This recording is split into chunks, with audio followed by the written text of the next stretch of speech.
Do you feel like you're just not able to accomplish your goals? Like maybe there's something special that other people have that you just don't quite have, and you're kind of frustrated about it. Well, you're in luck because today's episode, we're going to talk about how to stop limiting yourself. This is the Cool. Existential Stoic podcast. I'm Randy. That's Danny. What's going on, Danny? What's up, Randy? Hey, Danny, Yeah, if you could be limitless, what on earth would you do? Actually, I no, feel it. scratch that. Scratch that. If you were a superhero, what would your power be? What would your power be? You know, it's funny. I heard somebody mention that, by the way, on the superhero thing, and it does make sense. It's such a bad question when you say, "What would your power be?" Because none of them have one. If you only had one, you're not very like help. Like, look, yeah, it'd be Okay, yeah. awesome. It would be awesome to fly and stuff, and it'd be helpful. But like, if you don't have super strength and stuff, who's gonna fight crime? You can't. Well, you only You get just get one. your You ass only get kicked. one for this instance. I mean, what was the Hulk's second power? Like he was super strong and he could just like rip pants. Is that the second? I mean, he was super strong. He basically didn't get hurt, so I guess he's good in a fight. I mean, that's the point, right? Uh-huh. That strength Yeah. is crucial. I Okay, think if you're gonna fight stop stuff. dodging the question All right, here. all right. Back to it though. Anyway, well, I think that's it though. I think if we had no limits, we would all be doing so much more than we are now. You know what I So mean? you're Because not I gonna think, give us your oh, superpower. superpower. I always wanted a power where I could like this is like, I guess, just touch things and know them, like read a book by just touching it, because I feel like that'd be faster and better, and I can know a lot. Mm, darn it, that's a really good one. That's one I've had in my mind for a very long time. Man, Yeah, because I I read want a that lot, one now. and it would be a lot faster. Just take all the way I down was and gonna over. say invisible. No, that's a good one too. Yeah, Yeah, yeah. But yeah, being able to read a book by just touching it, that I fantasized about that when I was a kid. yeah, me too. Me too. It'd be so easy. Well, invisibility too. I feel like you just could instantly go down a bad path of, you know, I mean, what are you going to use it for besides like Yeah. crime? Yep, pretty much. I can't imagine Pretty- circumstances where I need that other than when I'm doing things that I don't shouldn't be Oh, the doing. So, invisible man saved the world. I robbed another bank, that asshole. All right. Jesus. Yeah. All right. So now, onto the real topic, how to be limitless or how to stop Yeah. limiting yourself. So what's your take on this? I mean, I feel like I said, I think this is like one of the biggest challenges we all faced. We live in a society where we're socialized, we think certain ways, and we have expectations, but we also have limits on ourselves. We believe ourselves capable of certain things and not others. We think we can't do certain things. And throughout our lives, like there's so many things we might have done if we felt like we had the confidence we weren't limited. We didn't have the fears that we have, we didn't have the pressures that we have, we didn't have the naysayers. And so I think like if you think about it, people would probably be doing a lot more great things with their lives if they didn't feel limited or be doing things that they really want to do rather Hmm. than doing things that they thought they should do because somebody said they should do it or thought the things they settled for because they thought they couldn't reach higher. I think that's the biggest problem with our limits. Yeah, that's a great point. Because there's always this like foggy mythical they who Yeah, like yeah, they're suppressing me. It's the man, yeah. like I can't do stuff because of them. And I think there was an exercise in Martha Beck's book, The Way of Integrity, where she was like, okay, write down all the things that they're stopping you from doing. Okay. Those And jerks. then, yeah, those jerks. And under each thing that they're stopping you from doing, who are the real people in life who's stopping you? The real, just list them all millions of them, all million they. And she's Yeah, like, usually it's like one, two, maybe three people. And it's like, they're stopping me. And it's like, yeah. nobody really cares that much about you to stop you. No. They're just up to other stuff. Well, and it's funny. It's like, we have these self-concepts, these ideas of ourselves that are so informed by the outside too, that those limit us too, what we're capable of, what we're able to do, whether we fit in somewhere or whether we're an imposter, those beliefs, but they're all our beliefs. That's the funny thing. They might, they might in some cases originate from outside, but they're still ours. And so there's something we have to overcome rather than, any day out there. There's no one stopping us. Mm-hmm. Yeah. Yeah. So, what are some things that you've done in life to deal with some of these limitations? And maybe I'll give you some too. It's hard, I think, to deal with them. It is because I think when they're really deep seated, like things that you've thought for a long time, It can be really hard to get past it and to think like you're good enough to do something or able to. And so sometimes I think just starting doing something, like even as a hobby or something, might be a good way. Like if there's something you've always wanted to do but thought you couldn't, just start doing it. Just Hmm. start doing it, like even just a little bit a day, and try and see that you can make progress and become familiar with it, and it becomes less scary as you do it and becomes more possible the more you do it. And I think that's a really great method of starting. Yeah, that's a great point. Just get into it, fail your way forward. And that's the important thing, like fail. Yeah. If you really want to do something and you think there's some crazy limitation that's going to stop you, well, go ahead and fail 10 times or fail 100 times or fail 1,000 times. Well, here's the hard part though. You have to fail and then you have to keep going. And I think Yeah. for a lot of people, that's where that limit kicks in, right? Because they fail once and it's an easy way out. And because we're scared, right? That's the other weird thing. I think we're scared of also realizing what we're capable of beyond those limits because they've been with us for so long. Yeah. And it's so easy to look to these externals. Like we go on TV, we see these like superstar athletes. We go Oh on yeah. social media, we see these influencers who made it. We go any like these pop stars and all these different people who just like made it out of nowhere. The overnight success. They Yeah. never did anything. And then they posted one video and all of a sudden they're a billionaire and everybody loves them. And it's just like, okay, that's not realistic.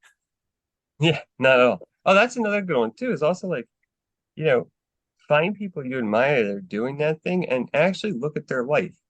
Read their biography if they have one, or look at their life history and stuff. Look what they do, and you'll find out that they're regular people.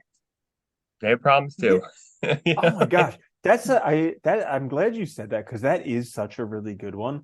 Like I remember when I read the biography of Quincy Jones and also even like Will Smith, some of I mean, basically any biography you can read, aside from Ben Franklin's, because his was like his brother and sister made fun of him for buying a whistle for too much money. Or And Matthew that's like, McConaughey. okay. Well, like, yeah, Matthew McConaughey. He's like, I had one bad year in my life. And it's like, good, wow. Yeah, but no, It was like tough though. Quincy Jones. Yeah, Quincy Jones had like a miserable childhood, like absolutely miserable. Or I think what was another one? Finding Me by whoever. But another like crazy childhoods that you would not wish upon your worst enemy. And Viola Davis, that's who it was. And it's like they survived that stuff. And no wonder they're a success because they made it through so much stuff. And it's like most of us, we have difficulties. Somebody made fun of me in school, people don't Yeah. accept me for who I am, like all this stuff. And it's like, you you like get over yourself Yeah. and learn to deal with it. Well, it's funny too. Like most of the people we hold up as like really big examples, they had like really huge adversities. And if you look at like Martin Luther King, if you look at Gandhi and all these people that like struggled, really difficult things, but they kept at it, even in the face of like, real adversity, real days that they Yeah, could like name and real big existed. T traumas in their life. Yeah, yeah, And and they, real yeah, big T people that were out there, like, or whatever, big P people, I guess I should say, whatever it is. yeah. But yeah, like literal actual adversaries, but they overcame it because they had a cause they were fighting for or something that really mattered to them. And I think, yes, we might all need to do that in our own lives, but we have our own causes, which is our life, right? And trying to be whatever we want to be or the best we can be. So I think it's totally possible. And if you look at those examples, you realize like they were people too. That's all they were, Hmm. just Yeah, people. and yeah, definitely. And there's really nothing different than between them and anyone else. Here's something that I like to do. So every once in a while, I pull out the old journal and I do some Ooh, brainstorming.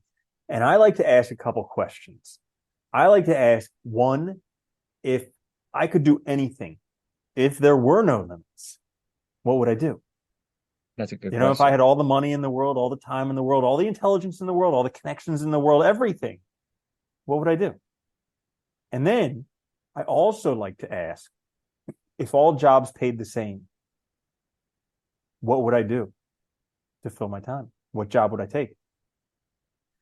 And I like those because they open up my mind. So like when I was younger, I used to think like, oh, there's certain things I can do, there's certain things I can't do. And then I was watching some movie. I don't remember uh if it was real, like based on a true story or not, but basically like some dude's flying in RoboCop. Alaska. Yeah, I No, know. sorry. Right? That one's definitely true with what's happening nowadays with AI. But yeah, some dude was No, yeah, flying a that's funny. plane in Alaska. His plane crashes, and then he like has to survive in Alaska. I think he like fights a bear hand to hand. I don't remember. It was a number of years ago. But basically, he survived because he believed that anything one person can do, another person can do as well. Yeah, And yeah, and that's a belief that's a very freeing belief because pretty much anything you want to do has already been done. Somebody's done it, and most likely somebody's written a book about it. You know, yeah, so yeah. like yeah, so like Helpful. that belief is a very freeing belief because if somebody else can do it, I can definitely do it. It may take a lot of time, it may take a lot of work. It may be something that I don't want to put in the work to do. Like for instance, great example, playing guitar. When I played guitar for like 14 years, and I was always average, maybe a little bit above average, but I wasn't willing to put in the time, energy, effort in order to be spectacular. So, Yeah.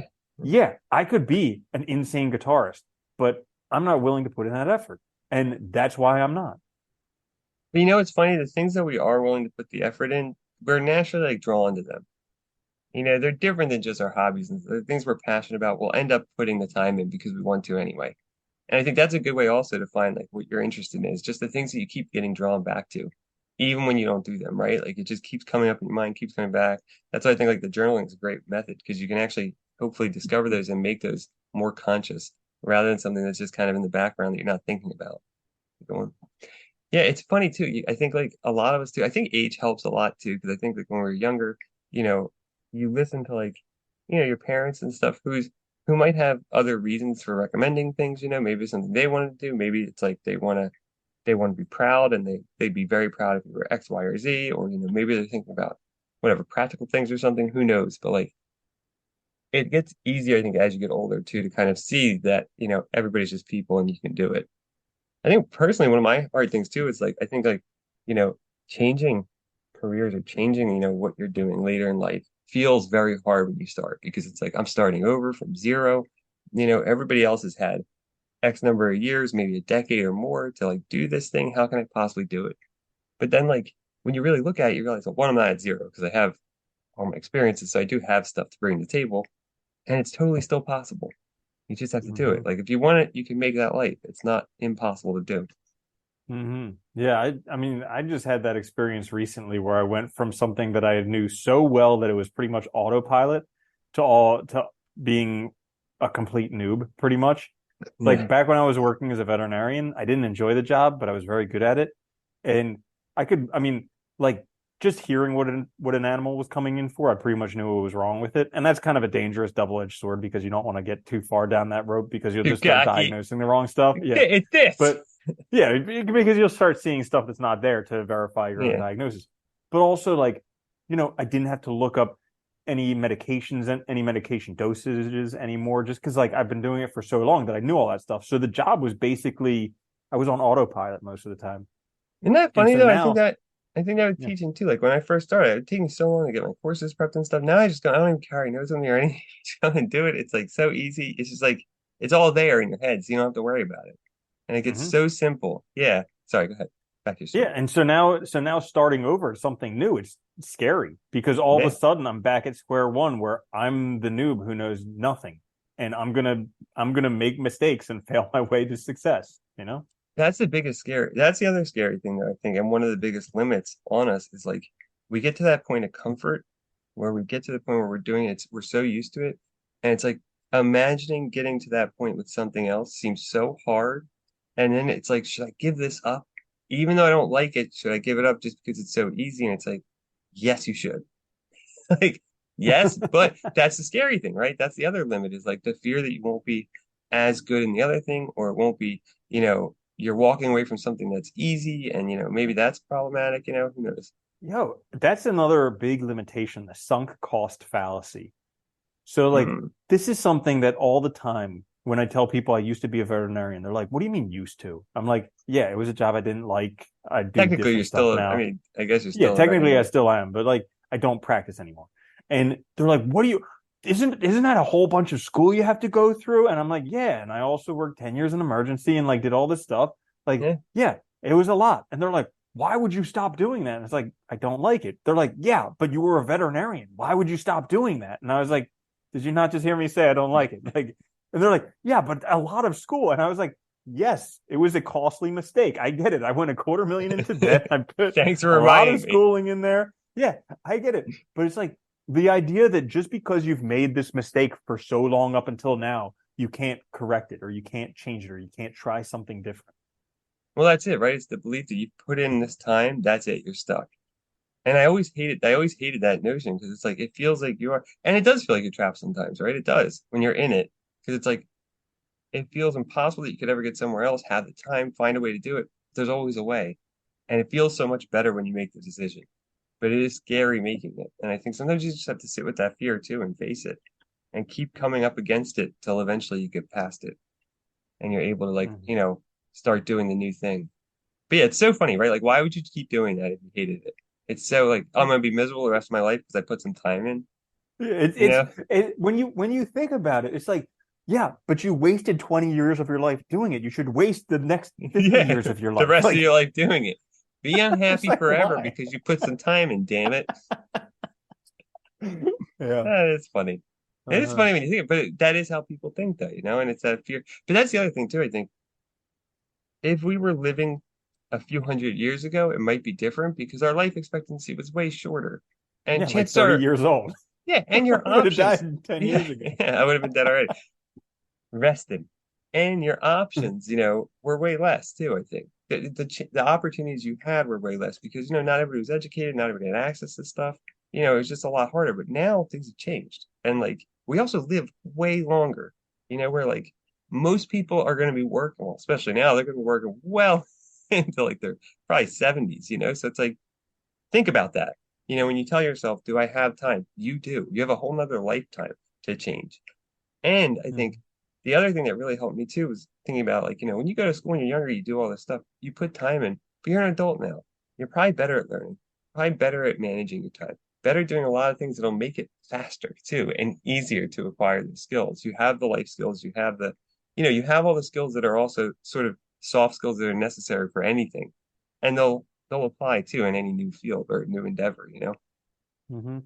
Yeah, you make a good point about this like extended life that we have. And like retirement, I mean, if people retire at 60, they're alive another 20, 30 years. That's like literally a whole nother career that they have. Do all of the So stuff. like to sit around and do nothing, what a waste. I've never like thought that I would retire because I have a hard time sitting still. But like Yeah, me too. I don't know how I I'm just would. trying to find things that I enjoy doing on a regular basis so that I can do them for the rest of my life. And not hate my life. Yeah, that's Yeah. all I'm looking for. Yeah. There was this Uh, book, I haven't read it yet. It's called Ikigai. It's all about how Japanese are very good at finding things that they love and they never really retire. So it's kind of what we're talking about, but I don't know if the book's going to be good or bad or otherwise. So, well, yeah. I think I don't know. That's like I've always felt that way. I have a lot of hobbies and stuff. There's a lot of things I want to do, and I think they're good for Hmm. that purpose, right? Because they can also become something else. And a lot of times that's where I find the things that I really do. At least when I pay attention, they're the things that I really actually want to do too. You know what I mean? Hmm. And once I pay attention to it, then I realize what I actually want to be doing besides what I'm doing now. That's helpful Hmm. too. Yeah. The we talked earlier about how, anything that you want to do, somebody's probably already done it and wrote a book about it. Yes. That's a great way. Like if there's something that you want to do, but you feel limited, why don't you read some books on it? Yeah. Or like listen, or if there's like a podcast or something, listen to the podcast on it or something because it's a good way. I'll give you an example. It's funny. Like I love photography, and there's this uh Sony Alpha photographer podcast. They interview like Sony or whatever people that are like within their network of photographers, and it's so funny because like I'll listen to it. And I think about trying to do that more um like professionally, and I listen to it, and like a lot of these people started like when they started, I'm like that was like 4 years ago or whatever. It's like it's not even that long. Like a lot of stuff we think about, we think it's impossible, but like the time really isn't that much of a commitment to get started. Yeah, you might be a noob. Yeah, you're gonna fail. Yeah, you're gonna hit some roadblocks like anybody does when they start something new. But you're gonna be happier doing it because it's what you want to do. And you're gonna be more willing to face those things and find ways to overcome them and keep going because it actually is something you want. which I think makes it Hmm. way better. Yeah, there's definitely this whole like instant gratification culture where everybody thinks they're supposed to be a billionaire today. And like I saw something with Well, this it's the guy lie who, of the overnight success. It's like they yeah, always tell us that every goddamn story is, rags to riches in like a day. And it's yeah. like, I saw something today that just reminded me of how long things actually take. There's this guy who's doing very well financially right now, and right now everybody's like, "Oh my gosh, this guy's gosh, why can't I be that?" he's And awesome. yeah, and he showed a picture of like I don't know, 35 years ago, him working in McDonald's, and it's like you know, Yeah. back then nobody freaking knew he would turn into what he did now. So no Nobody matter wanted to where be you, him. Yeah. yeah, no matter where you are, you can still be something different. But it's what you do in that 35 years. I'm pretty sure if I remember correctly too, Beck, the musician, Yeah. he's won tons of awards and stuff. He actually was writing his first songs for his first album at McDonald's, I think is where he worked, if I remember correctly. It was someplace like that. Like, Well, there like you have it, an N of two. If you want to be a success, you better work at McDonald's. get a job there, start there. Warren Buffett eats McDonald's every day. So I think we just figured out the secret to success. You'll be so miserable that you'll find a way out.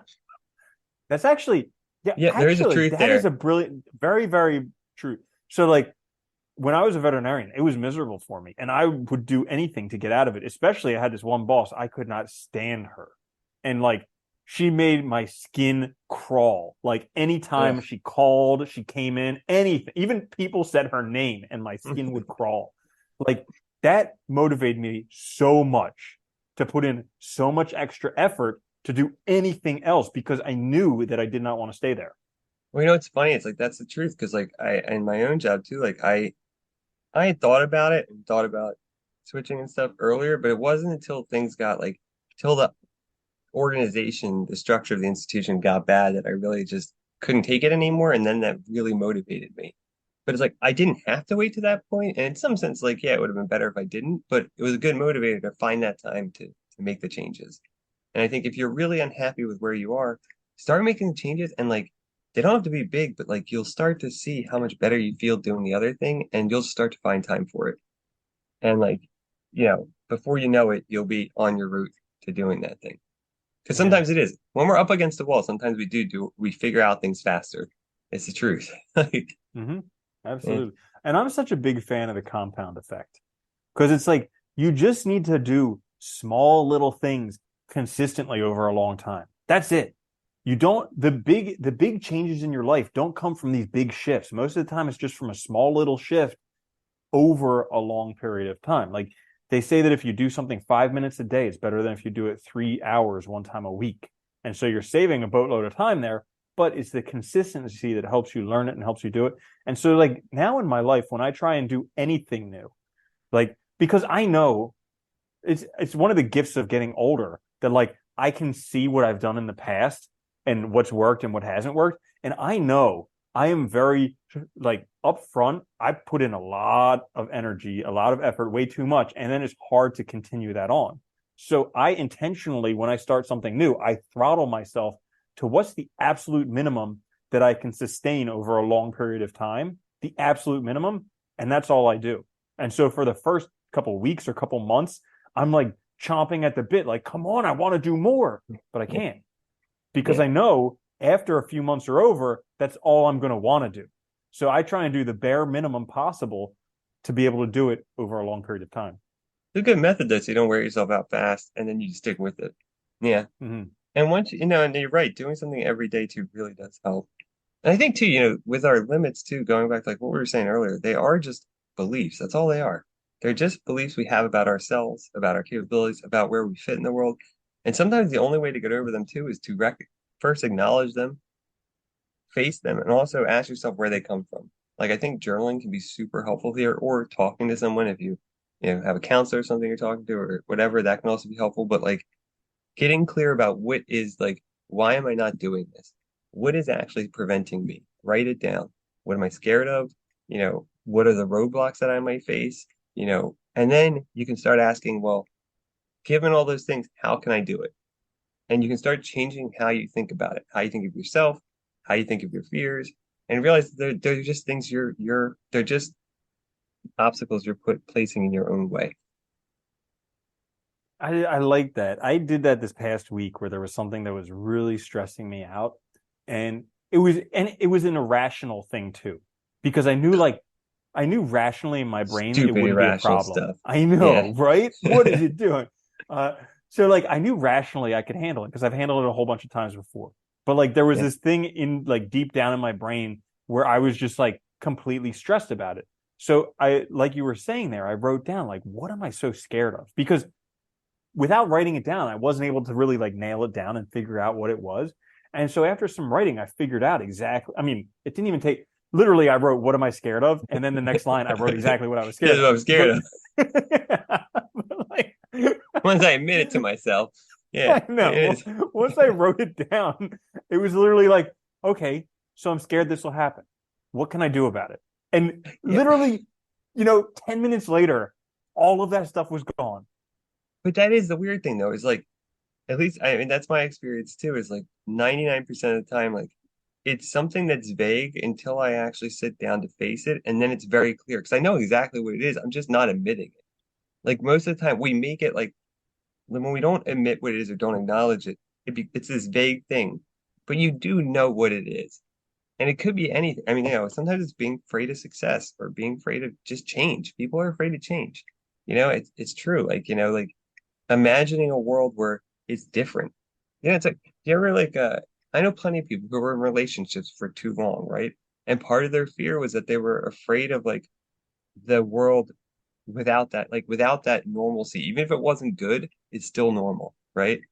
And trying to make something new is always scary for us because it's new. There's unknowns. But it'll probably be better if you're unhappy with the norm. So Hmm. it's worth a shot. Yeah.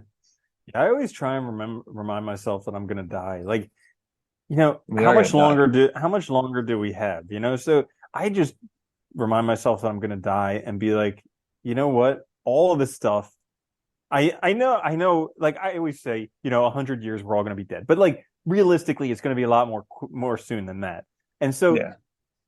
and Well, then because we've been all saying of these, 100 years for 40 years, so I know, right? So what's the math? That's got to be like 90 years left. yeah, 120. And right. But it's just like all of this stuff is gone. And in the grand scheme of thing, all of these problems and all of these limitations that I have, they're not going to matter at all. And whether I become the success that I want to be, that I don't think I can be, or whether I just do absolutely nothing with my life and completely mess it up according to what I think is messing it up, it's not going to matter. Nope. Yeah. So Yeah, let's just keep that's the moving and yeah. that's the other good thing. Though you're right though. Like I think that's one of the things I've always like admired about the existentials. You die, and like you get this one chance. Don't waste it. Like if you are unhappy, start exploring why. Look at those beliefs that are limiting you. They're causing obstacles, and start addressing it because it's just better. And even if you fail, who cares? Just keep going because there's really nothing stopping you until you stop yourself. That's it. That is a crazy thing. We are like literally, we are the our greatest like force, but also our greatest obstacle. Always. It's rarely outside things that are like, Hmm. yes, there's outside factors, things can happen, of course, but like there's always ways around them. And it's usually us causing ourselves not to do something. Hmm. Yeah, I've heard it said it's like we're standing behind prison bars, like shaking the bars, like, come on, let me out. The door's Except, open. yeah, there's nothing on the other side of the bars. Like Yeah, we can just yeah. go around. But we're like, let me out of this. Why are It's you true limiting though. me? It's true because we convince ourselves that we can't do it. We convince ourselves we don't have time. Like, and like it's funny because like I know people listening to this will be like, "Well, I got bills to pay. I got this to do." And it's like, yeah, you do. Everybody does. That's totally true. But you know, look at your life. How much time are you spending when you come home because you're tired watching TV, scrolling on your phone? Can you make time out of that for other stuff? You probably can. There's always a way if you really want to do it. And it's hard at first, but it gets easier, you know? Dude, it's uncomfortable too. Because I'm dealing Yeah. with that right now where, Zelda came out a few months ago and I started taking time out of doing what I should have been doing in my life and playing Zelda. And so That's now fun. I'm to Yeah. that point where I'm in a time crunch and I have to pull time back from Zelda and it's painful because I want to play Zelda, but I have things that are more important to me than playing Zelda. Yeah. It happens all the time, right? It does. Like I have plenty of games I put down for that reason. And it's like Mhm. And finding that balance is always hard too, of like, giving yourself a break and doing things that are fun, but also keep moving forward. And it's very difficult.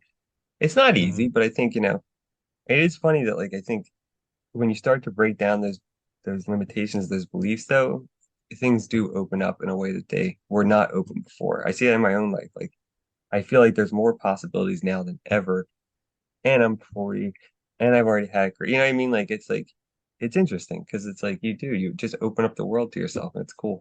It's better. Hmm. Bingo. And life just gets better. It does get better. Hmm. Yeah. So there you have it. That's how to deal with limitations that they're putting on That you. they are putting on you. Yeah. That fucking the world. And Ugh, and all hey, those they're people. doing it. They're doing it. Anyways, if you did enjoy this, make sure to like, share, subscribe. If you could give us a rating, particularly a good one on maybe Apple Podcasts or wherever, it's like gold to podcasts. So that helps us out greatly. Also, we're putting together something to greatly benefit your lives, and we want your input into what you would like. So if you have 5 minutes, there is a little survey down in the description, also in the show notes. And anyone who does participate, you'll be able to participate, or you'll be able to use this product for free. So we do appreciate that. Anyways, like, share, subscribe. Check us out on YouTube, wherever you get your podcasts. This is the Existential Stoic Podcast. I'm Randy. That's Danny. I'll see you later, Danny. Later, Randy.